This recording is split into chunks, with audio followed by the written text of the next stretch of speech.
Hello everybody, welcome back to another new video of learn with Bhavna. अब मैं MSOE 002 का question 3 start करने वाली हूँ। अगर आपने इससे पहले वाले क्वेश्चन और प्रीवियस ईयर वाले क्वेश्चंस नहीं देखे तो आप प्लीज़ देख लीजिए। जो मैंने इस साल में क्वेश्चन नहीं वीडियो बना रही हूँ वो इसलिए है बिकॉज मैंने ऑलरेडी प्रीवियस ईयर बहुत इंपॉर्टेंट क्वेश्चंस की वीडियो बनाई हुई है। अगर आपको उनमें से कोई टॉपिक समझना है तो आप वो भी चेकआउट कर सकते हैं, राइट। अदरवाइज जो मैंने अब की बार इंपॉर्टेंट क्वेश्चन डाले इस ईयर के, तो उनके ऊपर तो मैं सारी वीडियोस बनाऊंगी ही बनाऊंगी। नाउ स्टार्टिंग विद क्वेश्चन 2, हमें बात करनी है कि जो मेन सोशल इश्यूज रहे हैं diaspora in Africa regarding Indians, उनके बारे में हमें बात करनी है, राइट। जब हम बात करते हैं इंडियन डायस्पोरा जो कि अफ्रीका में हुआ था, तो वो एक बहुत लॉन्ग हिस्ट्री है जो कि कॉलोनियल टाइम से डायस्पोरा देखा गया था इंडियंस का, जो कि माइग्रेट हुए थे अफ्रीका में एज ट्रेडर्स, एज लेबरर्स या फिर स्किल्ड वर्कर्स, राइट। जब ये कम्युनिटी मूव हुई थी अफ्रीका में तो उन्होंने सिग्निफिकेंट कंट्रीब्यूशन किए थे सोशल और इकोनॉमिक ग्रोथ में ऑफ अफ्रीकन कंट्रीज। लेकिन उन्होंने काफ़ी सारे सोशल इश्यूज भी फेस किए थे जो कि शेप हुए थे ड्यू टू हिस्टोरिकल लीगेसीज या फिर इकोनॉमिक इनइक्वालिटीज जो उनको फेस करने को मिल रही थी, या फिर जो कल्चरल डिफरेंसेस थे, नेचुरल जो कल्चरल डिफरेंसेस उनके अंडर थे, तो उनकी वजह से काफ़ी सारे इश्यूज भी, सोशल इश्यूज भी इंडियंस को देखने पड़े थे। ना जब हम सोशोलॉजिकल पर्सपेक्टिव से ये डायस्पोरा वाला टॉपिक पढ़ते हैं तो हम इसको डिफरेंट तरीके से देख सकते हैं। एक तो रेस के लेंस के थ्रू, या फिर क्लास के बेसिस के ऊपर इशू आने, आइडेंटिटी के बेसिस के ऊपर, एंड इन सब के बीच में जो इंटीग्रेशन है, इन सब के बीच का जो रिलेशन है, वो इश्यूज कैसे क्रिएट कर रहे थे and what were the main reasons of the issues, right. पहली तो बात है रेशियल एंड एथनिक टेंशन। तो जब हम हिस्टोरिकली रेशियल सेग्रीगेशन देखते हैं तो कॉलोनियल रूल के टाइम पे ये देखा गया था कि इंडियंस ने एक इंटरमीडिएट स्टेटस ले लिया था अफ्रीकन नेटिव्स के अंदर और यूरोपियन कॉलोनाइजर्स के अंदर। जब हम रेशियल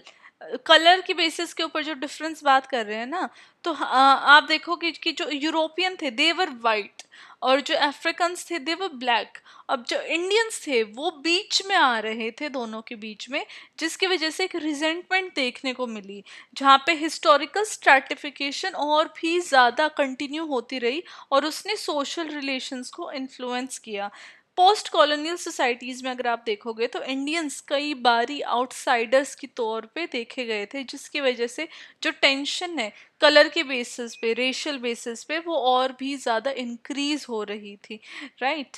ना सेकंड आ जाता है स्टीरियोटाइपिंग एंड डिस्क्रिमिनेशन। अब इंडियंस कई बार स्टीरियोटाइप उनको किया जाता है वेल्दी बिजनेस ओनर्स या फिर एक्सप्लॉयटर्स, राइट। चाहे तो वो बहुत ज़्यादा रिच है या फिर रिच है तो वो एक्सप्लॉयट भी करते, तो इस तौर पे इंडियंस को देखा गया है, जिसकी वजह से एक उनको एलियनेट कर, अफ्रीकन सोसाइटीज़ उनको एलियनेट कर रही थी, अलग कर रही थी, मतलब कि उनके साथ रिलेशन फॉर्म नहीं हो करना चाह रही थी। वो पॉलिटिकल अपहीवल्स और एंटी इमिग्रेंट कैंपेन्स के दौरान ये चीज़ें देखी गई हैं। सेकंड हमारा आ जाता है economic inequalities and perceptions of exploitation.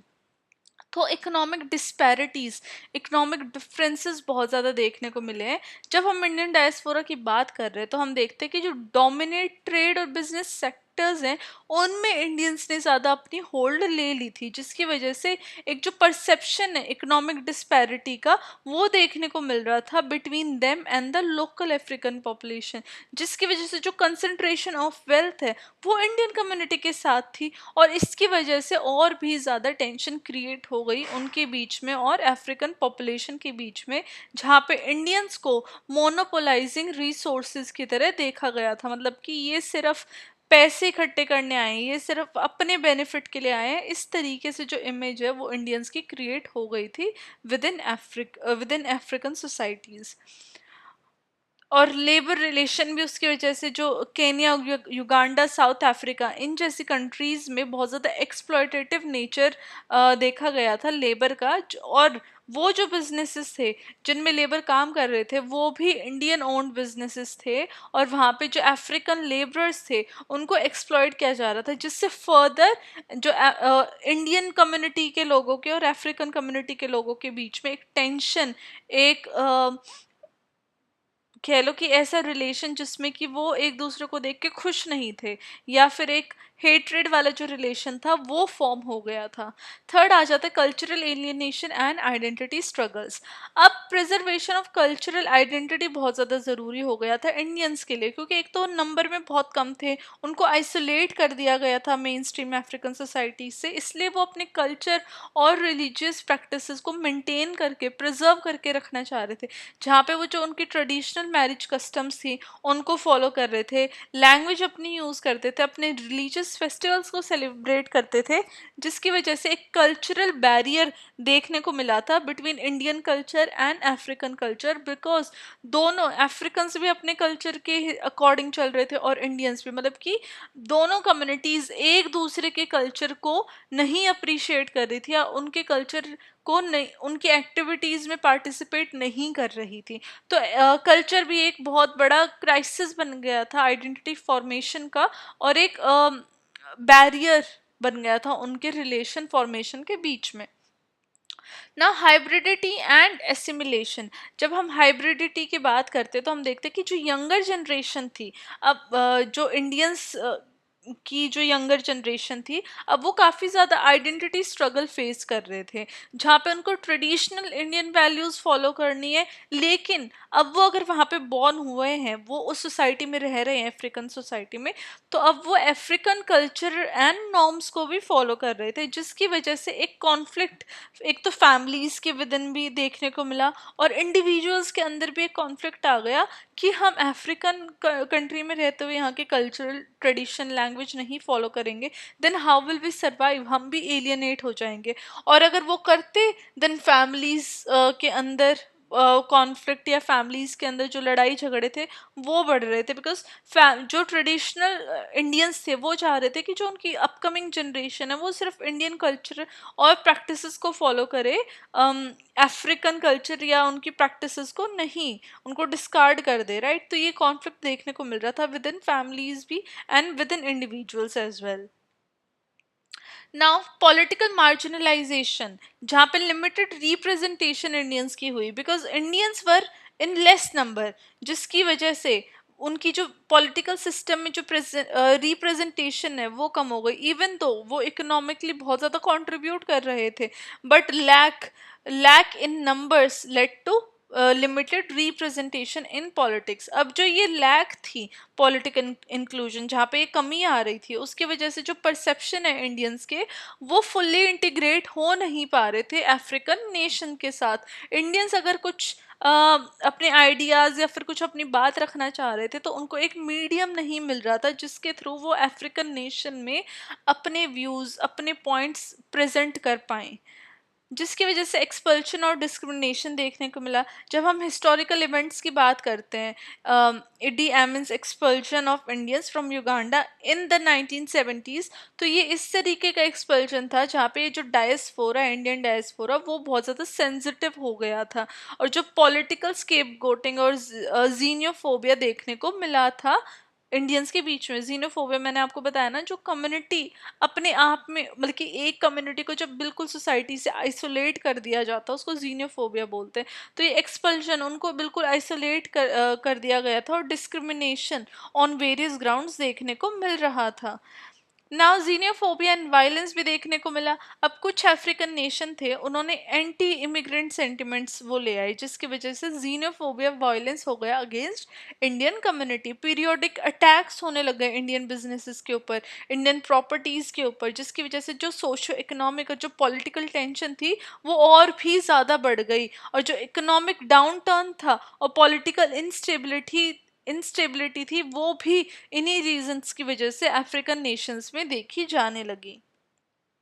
Six आ जाता हमारे जेंडर एंड फैमिली इश्यूज। जब हम पेट्रियार्कल नॉर्म्स की बात करते हैं तो हम देखते हैं कि जो ट्रेडिशनल इंडियन पेट्रियार्कल वैल्यूज़ हैं वो कैसे हैं डायस्पोरा के अंदर, कैसे इंडियंस उन पेट्रियार्कल नॉर्म्स को कैसे फॉलो कर रहे थे अफ्रीकन नेशन में होने के बावजूद, जहाँ पे जो इंडियन वुमेन थी उनकी इतनी ज़्यादा ऑटोनॉमी या उनकी पार्टिसिपेशन नहीं देखने को मिलता था पब्लिक लाइफ में। जो उनकी लाइफ थी वो सिर्फ घर के अंदर ही रह गई थी। तो ये जो पेट्रियार्कल वैल्यूज़ हैं, इंडियन पेट्रियार्कल वैल्यूज़, ये उन्होंने अफ्रीकन नेशंस में भी फॉलो की। इंटरकल्चरल मैरिजेस, जहाँ पे inter racial marriages between Indians and African, ये अलाउड नहीं था। ये सोशल स्टिग्मा की तरह देखा जाता था, और फैमिलीज के विद इन कॉन्फ्लिक्ट भी बहुत ज़्यादा क्रिएट हो रहा था। तो इस मतलब कि जब हम ये एग्जाम्पल देखते हैं तो हम देखते हैं इवन दो वो अफ्रीका मूव हो गए थे, बट उनका जो कल्चरल कंजर्वेटिज्म है या फिर जो इंडियन पेट्रियार्कल वैल्यूज़ हैं उन्होंने वो नहीं छोड़ी, और वो अपनी कम्युनिटी के बीच में जो ये रूल्स रेगुलेशंस जो थे जेंडर के बेसिस पे या फिर मैरिज के बेसिस पे, ये कंटिन्यू होती रही, ये कंटिन्यू होती हुई दिखी।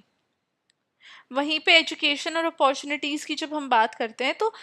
हिस्टोरिकल जब हम इंडियन कम्युनिटीज़ को देखते हैं तो उन्होंने अपना एक अलग से स्कूल बना लिया था अपने बच्चों के लिए, जहाँ पे उनके बच्चों का भी इंटरेक्शन बहुत ज़्यादा कम हो गया था, लिमिटेड था लोकल पॉपुलेशन के साथ, जिसकी वजह से जो ये सोशल डिवाइड था ये कंटिन्यूसली इंक्रीज हो रहा था, एक कम होने का नाम नहीं ले रहा था। बिकॉज अगर बच्चे इंटरेक्ट नहीं कर रहे हैं, बड़े इंटरेक्ट नहीं कर रहे हैं, तो एक सोसाइटी के अंदर जो यूनिटी वाली, वननेस वाली जो फीलिंग थी वो नहीं आएगी। तो ये जो सेग्रीगेशन था, इसकी वजह से सोशल डिवाइड कंटिन्यू रहा और भी ज़्यादा इंक्रीज हो गया। सेकेंडली, एक्सेस टू अपॉर्चुनिटीज़, तो इनइक्वालिटीज़ बहुत ज़्यादा थी हायर एजुकेशन के मामले में, प्रोफेशनल अपॉर्चुनिटीज़ के मामले में कुछ इंडियंस के लिए अफ्रीकन कंट्रीज़ में, जिसकी वजह से वो अपवर्ड मोबाइल नहीं हो पा रहे थे। बिकॉज अगर अफ्रीकन नेशन की हम बात कर रहे हैं, हम देख रहे हैं कि वहाँ पे इंडियंस का बिजनेस ज़्यादा था, तो वहाँ पे जो जॉब अपॉर्चुनिटीज़ थी अदर देन बिजनेस, तो वहाँ पे इंडियंस का इतनी ज़्यादा होल्ड नहीं थी, इंडियंस की से नहीं थी। और अफ्रीकन उस टाइम पे अगर किसी को पोजीशन दे रहे हैं, किसी को जॉब दे रहे हैं, तो वो प्रेफर भी अफ्रीकन को ही कर रहे थे, वो इंडियंस को प्रेफर नहीं कर रहे थे जॉब्स के लिए। तो इनइक्वालिटी इन जॉब अपॉर्चुनिटीज़ भी देखी जा रही थी फॉर इंडियंस।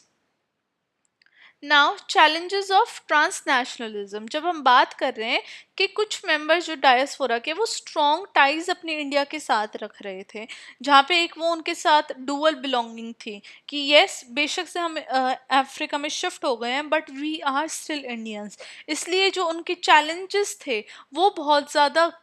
इंक्रीज होते जा रहे थे, बिकॉज उनके अंदर जो ये फीलिंग थी दैट वी आर इंडियंस, ये जो चीज़ थी ये उनको अफ्रीकन सोसाइटी के साथ कंप्लीटली इंटीग्रेट और मर्ज नहीं होने दे रही थी। तो ये ट्रांसनेशनल प्रैक्टिसेस, चाहे वो रेमिटेंसेस हो, इन्वेस्टमेंट हो, मतलब कि वापस पैसे इंडिया में भेजना हो या फिर इंडिया में इन्वेस्टमेंट करनी हो, तो इसको एक तरीके से देखा गया कि वो अब जो होस्ट नेशन उनका जो अफ्रीका अफ्रीका में वो जो है, उनकी तरफ उनकी कमिटमेंट नहीं थी, बल्कि उनकी कमिटमेंट कहाँ थी, उनकी ओरिजिन नेशन के साथ, इंडियन नेशन के साथ। तो ये जो चैलेंजेस थे ट्रांसनेशनलिज्म के, ये भी इंडियन डायस्पोरा के दौरान देखे गए with in the African societies. Now conclusion में मैंने मेंशन किया कि जब हम इंडियन डायस्पोरा की बात करते हैं अफ्रीका में, तो हम देखते हैं कि काफ़ी सारे कॉम्प्लेक्स सोशल इश्यूज देखने को मिले हैं, जो कि हिस्टोरिकल इनइक्वालिटीज से जन्मे,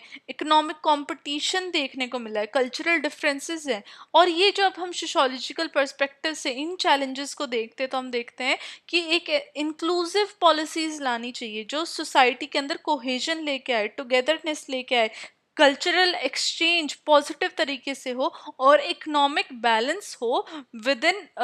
all different sectors of cultures, right. अब ये जब जब भी हम बात करते हैं कि जो डायस्पोरा का कंट्रीब्यूशन है उसको हमें एक्नॉलेज भी करना चाहिए, और उनकी वल्नरेबिलिटी को, मतलब कि कहाँ पे उनको इश्यूज आ रहे हैं उसको भी एड्रेस करना चाहिए, ताकि जो भी डायस्पोरिक कम्युनिटी है, जो भी दूसरे नेशन, होस्ट नेशन के अंदर जाके जो सेटल है, उनको भी एक स्ट्रॉन्गर और हारमोनियस फीलिंग आएगी और वो बेटर रिलेशनशिप फॉर्म कर सकते हैं। और इसी की बात मैंने यहाँ पे कंक्लूजन में लिखी है कि जब भी हम कंट्रीब्यूशन को एड्रेस करते हैं और वल्नरेबिलिटीज़ को एड्रेस करते हैं डायस्पोरा की, तो वो बेटर, स्ट्रॉन्गर और हारमोनियस रिलेशनशिप बिल्ड हो सकते हैं with in Indian communities and African societies, right. तो ये हमारी कंक्लूजन थी। आई होप आप लोगों को ये आंसर समझ में आया होगा। जो हमारा इशू था कि क्या इशू देखने को मिल रहे थे इंडियन डायस्पोरा को विद इन अफ्रीका, इसका आपको सारे पॉइंट्स इजी लगे होंगे। मैंने बहुत सिंपल लैंग्वेज में एक्सप्लेन किया, बट फिर भी अगर आपको कोई डाउट है, कोई इशू है, तो आप मुझे कमेंट कर सकते हैं। आई विल मेक श्योर कि मैं हर एक कमेंट का रिप्लाई करूं। और इसके आगे आने वाले भी काफ़ी सारे क्वेश्चन हैं, तो अपना तैयारी ज़ोरों शोरों से स्टार्ट कर दीजिए, बिकॉज टाइम रह गया है कम और आपके पास कंटेंट है बहुत ज़्यादा पढ़ने के लिए। और इसके अलावा भी अगर आपको और कोई भी टॉपिक समझना है, तो एक तो आप मेरे प्रीवियस ईयर वाली वीडियोस देख सकते हैं, बट अगर उनमें भी अगर आपको कहीं पे एक्सप्लेनेशन नहीं समझ में आ रही है, या फिर कोई न्यू और टॉपिक है जिसके लिए आपको वीडियो चाहिए, तो आप मुझे कमेंट कर सकते हैं, राइट। मैं हर एक कमेंट का रिप्लाई करती हूँ। One more thing, important tips की वीडियो मैंने डाल दी है, तो आप वो देखे बिना एग्ज़ाम नहीं दीजिएगा, राइट। वो देखोगे तभी एग्ज़ाम देना, बिकॉज अगर वो बिना देखे एग्ज़ाम आप देने चले गए ना, तो मतलब कि आपका कोई भी उसके अंदर इम्प्रूवमेंट नहीं आएगी, right. So this was our video of question 3। इसके बाद भी और वीडियोज़ आती जाएंगी। Till then, study well, study hard, and I will see you very very soon with the next video.